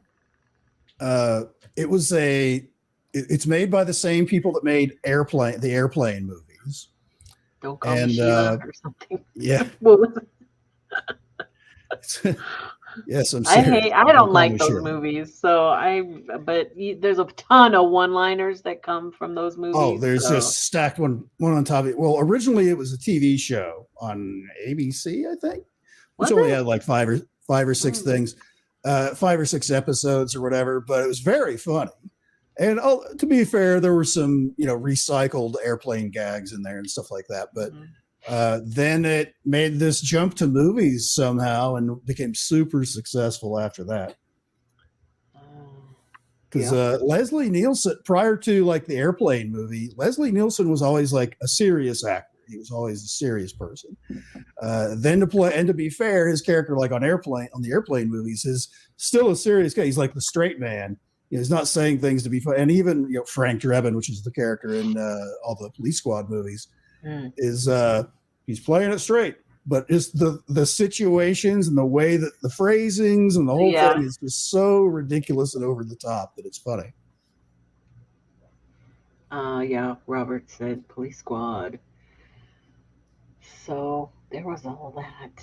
I think he kind of got stuck in those kind of movies. I don't know if he necessarily wanted to play those kind of movies, but he was in like a Dracula movie that was kind of supposed to be like the same character that really did bad. I think Dead and Loving It or something like that. I think it was called. It was Wow. bad. Nope, Yes, never it's heard of bad. that. Never heard It of was that real one. bad. Well, no, neither did anyone else because nobody watched it. It was bad. Karate Kid. That it came out in 84. Wow. 84. And we're still talking about it today. I guess. I know. I don't know if I don't know if the strike will prevent that one from coming out or not. They surely they're done enough with because it was supposed to, because of course there was the Karate Kid 1, 2, and 1, 2, 3. and 3. But they changed it up. Was there? Did he Was do there a 2? fourth one where it was just a girl? Oh, Yeah, and he I was in think there 2 was where a girl one. 2 was the one where he went to Japan and fell in love with the girl in Japan, and then he had to Yeah, fight that people in was Japan. Yep. Was 3 the one where with what was her name? Okay, so we have 1984 was the Karate Kid. The Karate Kid 2 also had Ralph Macchio, and that's when they went Went to Japan. to Japan. Karate Kid 3 was it doesn't say what. Hilary Swank or somebody like that. What was her name? That was 4. The next Karate That's Kid was 4. Hilary Swank. And then Karate Kid how come it says Karate Kid 2 on here? So it was with the little black boy. What's his name? I didn't even heard of that one.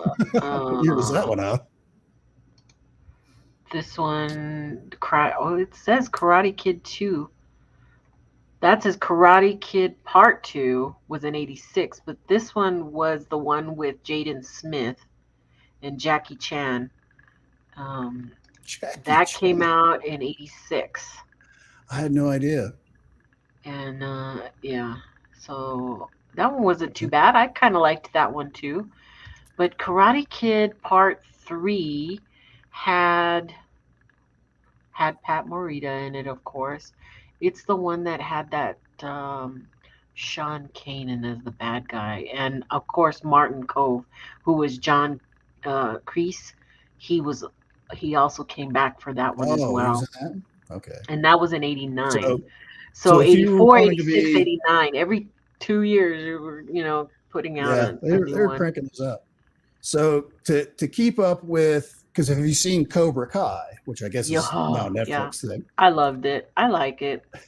I liked it.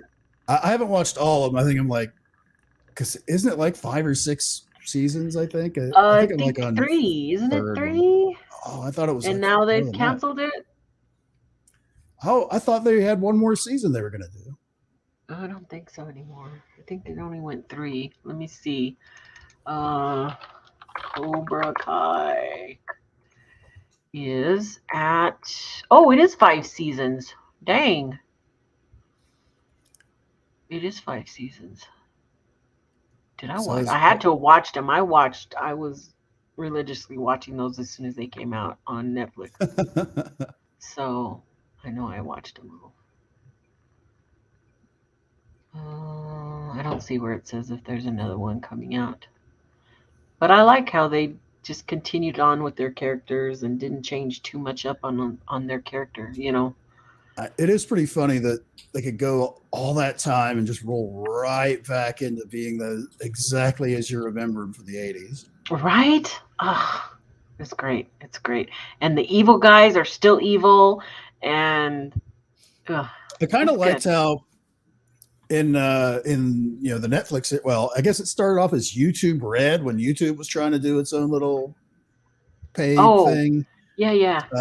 And then they just sold it to Netflix. But I kind of liked how it sort of took the perspective where you sort of saw that maybe Ralph Macchio was kind of the bad guy a little bit. You sort of were sympathizing with what's his name there, the actual bad guy of the films. It takes turns back and forth. Yeah, it's like, wait a minute.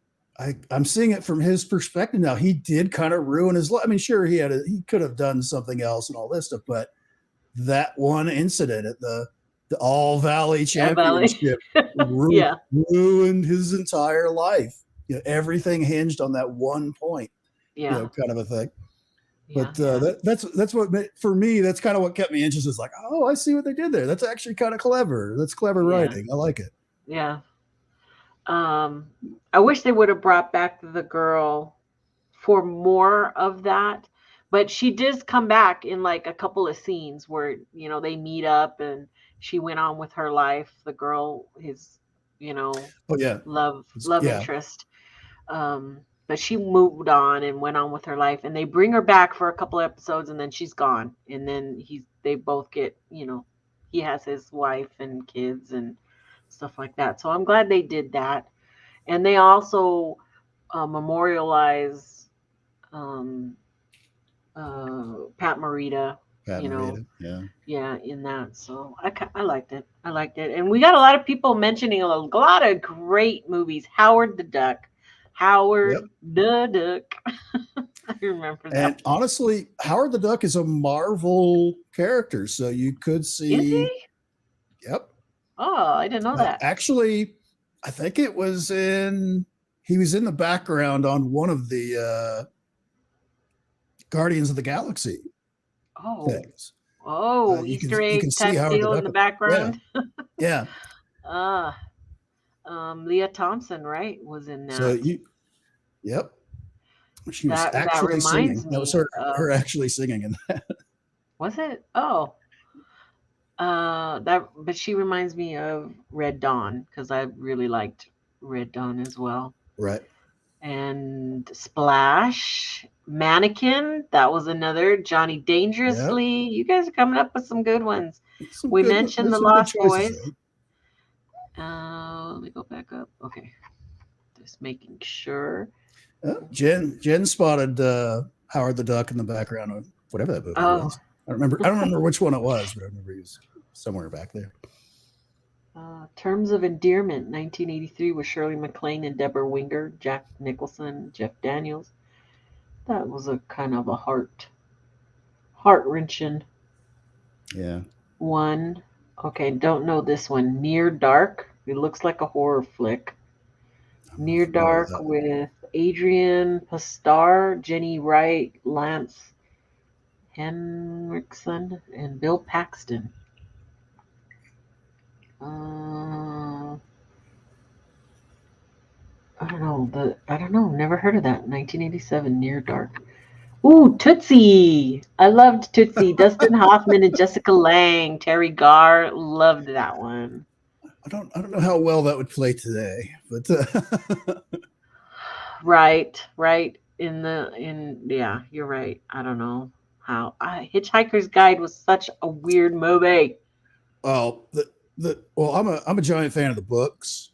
Huge fan of the books. And if you want a video type representation of what the books were, there's a BBC TV show that they did back in the 80s that did a much better job. The movie that came out here a few years back, that was just god awful. I was furious. It's one of those. It's like if I saw that on a plane, I would have walked out. That was very bad. Oh wow. Better Off Dead. We mentioned that one too, Trackway. Yeah, and he did the line. I want my $2. Yeah, I want my $2. Anyway, I loved that. Return of the Living Dead was in 85. And When Harry Met Sally. Ooh, Billy Crystal, Meg Ryan, Carrie Fisher. That whole scene. She was the girlfriend. That was her girlfriend. I only know the one scene that everyone has seen in the diner. The diner scene, the famous diner scene. Yeah. Yep. That's all I know about that movie. It could have been a zombie apocalypse on the other view out the window. I would not know. You could tell me that and be like, oh, okay, I guess. Right.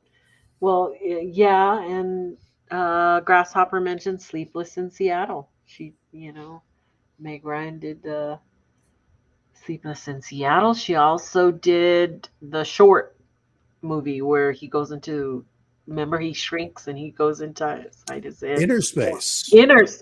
That was another fun one. I liked Inner Space. That one was good. Yeah. She's done some great stuff. So Time Bandits, 1981. Time Bandits is a huge favorite of mine. Have you seen Time Bandits? I don't think so. John Cleese, Sean Connery, Shelley Duvall, Catherine, a big lineup for sure. It's Terry- it's Terry Gilliam. It's a Terry Gilliam film, yeah. and he did all the Monty Python shows. So it's that level. It's kind of weird. Yeah. And there's a basically what the story is there's these guys that they're supposed to be cleaning up the universe. God's told, hey, you need to clean up the universe, and it's like they're like workers for God. It's not, and it's super tongue in cheek. It's not anything religious at all, anything like, and it's where they're given this map of the universe that has these time holes in it that they're supposed to go around and fix. And they discovered, wait a minute, this map, we can become bloody rich. And they're going through time, like stealing stuff from like Robin Hood, and then they go on all these things, but they don't know anything about history or any of that other stuff. So they find this like regular, like modern day kid who starts running around with them, and he knows a lot about history. So he's telling them how it all works. And the big thing is they have this map of the universe that looks a little like this. Ooh.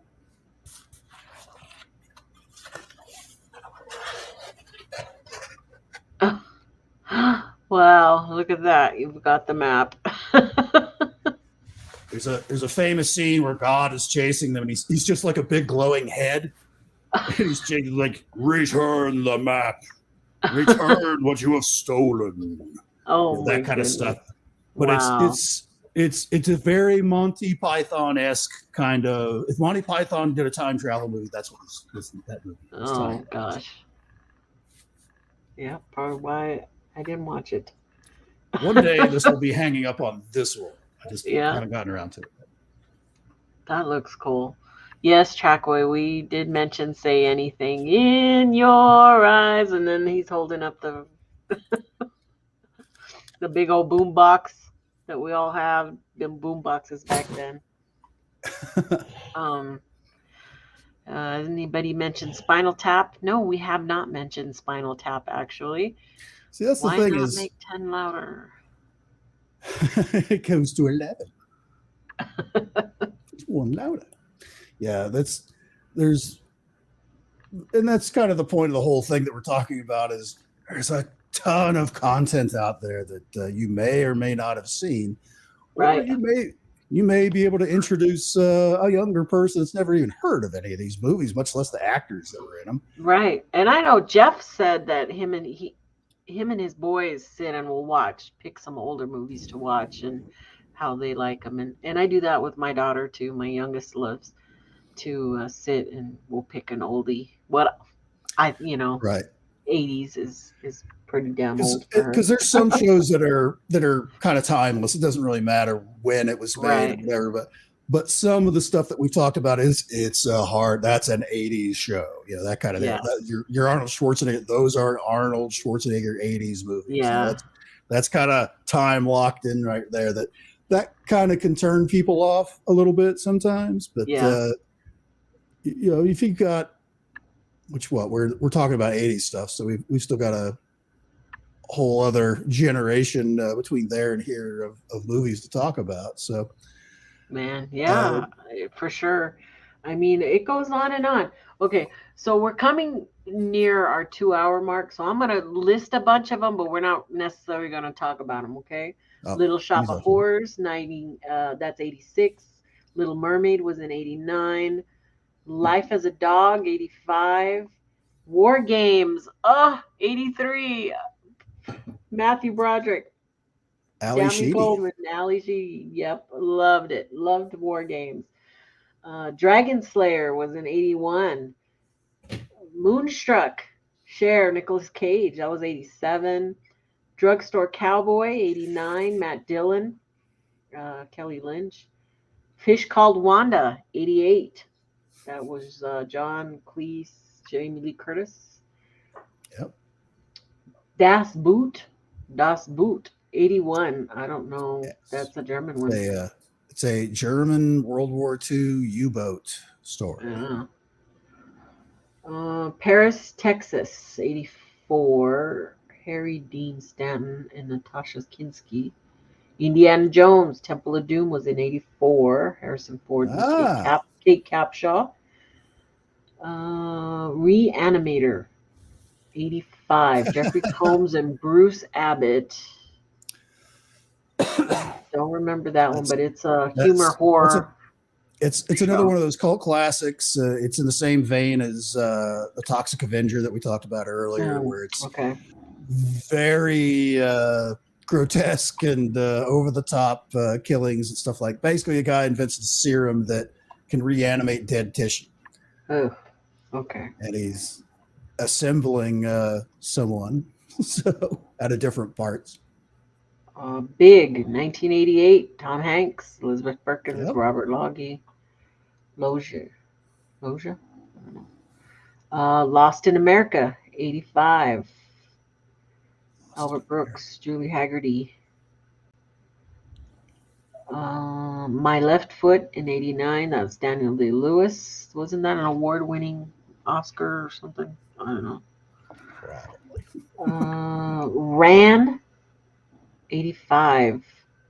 Don't recognize any of those names on there. I think Body Heat, 81. William Hurt and Kathleen Turner. Pretty in Pink, 86. Molly Ringwald and John Cryer. Andrew McCarthy. Blue Velvet in 86. Fast Time at Ridgemont High. We talked about that. That was in 82. Sean Penn and Jennifer Jason Leigh. Escape from New York. Forgot about that one. Kurt Russell. Kurt Russell. Yeah. That's 81. 81. Wow.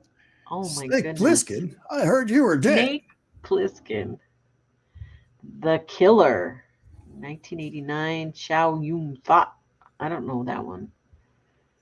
Repo Man is 84. Emilio Estevez and Harry Dean Stanton. That one, if I'm thinking of the right movie, that one gets weird because they find Repo Man? Yeah. Something like that. Oh, it doesn't say here. Broadcast News was in 87. William Hurt, Albert Brooks, Holly Hunter. That's the movie with the famous line. That Broadcast News was the famous line where the reporter gets like super angry and just starts screaming at the camera. It's like, I'm mad as hell and I'm not going to take it anymore. Just go to your windows and shout it. And everybody starts shouting it out the windows of their apartments and all over the cities. Sid and Nancy. That's 86. Gary Oldman. Lethal Weapon, 87. Mel Gibson, Danny Glover, Gary Busey. Yep, beginning of it all. Poltergeist was in 82. Oh. Yeah, super scary for back in the day. Big Trouble in Little China, another Kurt Russell. That's another one of those. Didn't do that great at the box office, but people rented it like crazy. Yeah. Riding the Pork Chop Express. It's all in the reflexes. All in there. It's another one of those movies that there's a million lines in it. Yeah. Great. It's a great movie. Scarface was in 83. Pacino and Pfeiffer. That was huge. Indiana Last Crusade was in 89. Harrison Ford and Sean Connery. Yep. The last of the trilogy. Too bad they didn't make any more movies after that. Yeah. At least in my mind, that's it. They didn't do any other Indiana Jones. How many did they do? Two more after that? Yeah. Two more. The one that's rotting in the box office right now would be 5. Okay. And number 4 was the Crystal Skulls, where that Crystal Skull one, yeah. That was not good. I think that guy actor, the older guy in that one, reminds me of Uncle Bones. William Hurt? No. The older guy. Let me see. Now I gotta look it up. Crystal Skull. I can spell skull. It'll work. Oops, it didn't come up with the movie. It came up with real crystal skulls. I got to see one of the famous crystal skulls when I was out in California. Really? Oh yeah, it is John Hurt. You're right, John Hurt. I think I said William Hurt. Now that I think of it, I didn't say John. Okay, John. It's John Hurt. Right? Yeah, yeah. Uncle Bones reminds me of John Hurt. John Hurt. Yeah. Okay. What time are we at? Oh, well, I think we've gone through a great amount of movies. And there's still a long list. Long. Yeah. From just those were just 80s movies that you were. Yeah, I was just doing 80s. Wow. That was it. Yeah, and I still have 47 lined up here, but we're going at the 2-hour mark, and I think it's about time. As we said, that's a fine example of classic movies from 50 years ago. It's 40 years ago. Yeah. That chances are you may have not seen them in a while. It might be good to check some of those back out again. Maybe even because they are older movies, their DVDs are pretty cheap, so you can pick them up. That's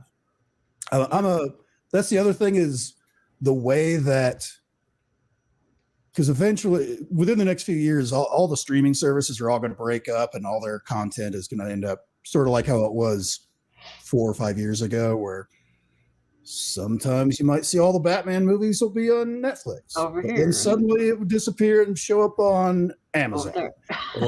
So you don't know exactly where your content is going to end up. So if you have a super favorite movie or TV show kind of thing, just buy it on physical media. And that way you'll always have it.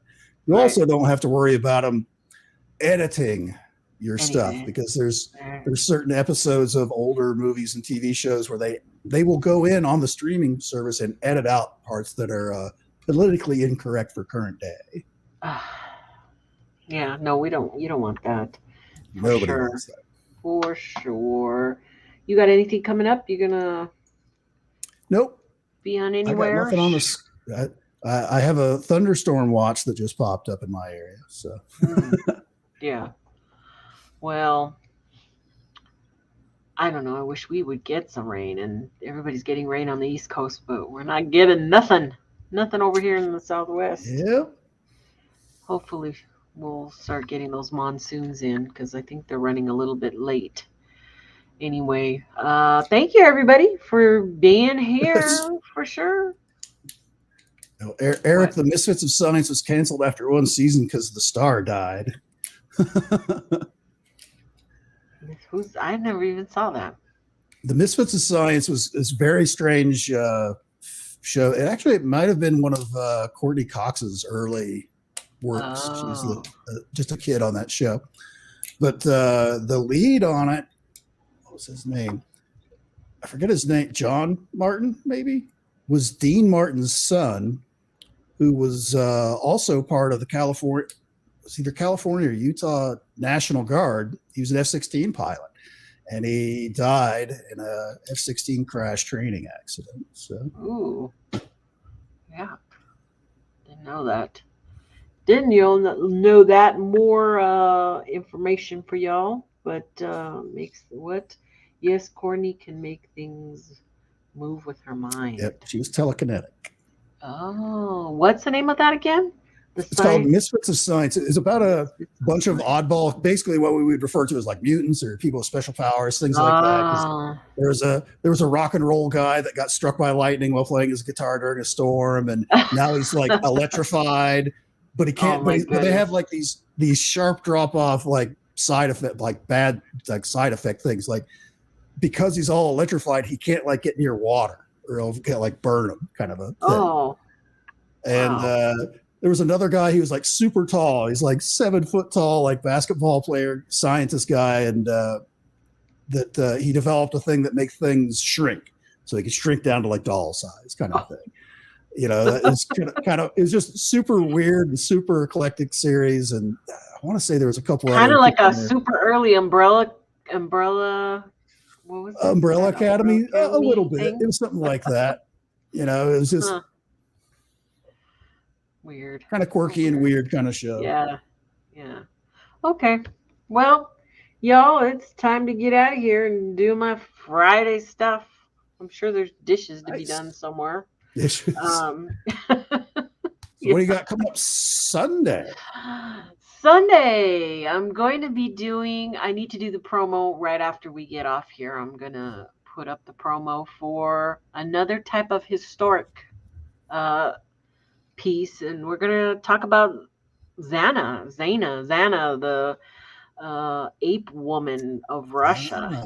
Russia. So Yes. I've got a bunch of photos and stuff to talk about her. And I'll be looking for people who want to jump on and talk about that. So be on the lookout for an invite. It's got some DNA stuff involved there, so I might try to get Kevin to come on and talk about those results. And should be interesting. We'll see what I can come up with. But anyway, everybody, hit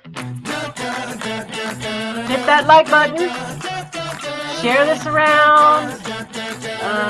Thank you guys for being here. Love ya. And we'll see you in the next chat.